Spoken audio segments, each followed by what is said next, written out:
विश्व युद्ध समाप्त हो गया और दूसरा विश्व युद्ध शुरू हो गया 2 दशक बाद। कितने दशक बाद? 2 दशक बाद दूसरा विश्व युद्ध शुरू हो गया और यह युद्ध की भीड़ दो खेमों के बीच हुआ।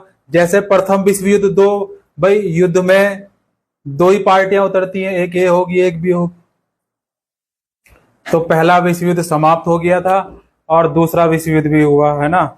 और युद्ध तो हर स्तर पर होता है ना, देश स्तर पर भी होता है, राज्य स्तर पर भी होता है, जिला स्तर पर भी युद्ध होता है, गांव स्तर पर भी युद्ध होता है, शहर स्तर पर भी युद्ध होता है ना।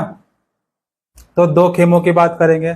देखो, एक छोटा सा बदलाव बड़ी सफलता का कारण होता है, इसलिए परिवर्तन से भयभीत नहीं होना चाहिए। जो परिवर्तन होता है उससे भयभीत नहीं होना चाहिए। पहला विश्व युद्ध क्या हुआ? समाप्त हुआ और दूसरा विश्व युद्ध स्टार्ट हो गया। तो ये भी क्या है? एक गुट में दूरी शक्तियां किस किस के रहा? देखो, एक था मुख्य रूप से रूस, एक पार्टी में कौन था? रूस, जर्मनी और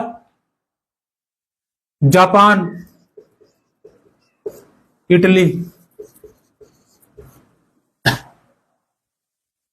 ये सब थे एक तरफ।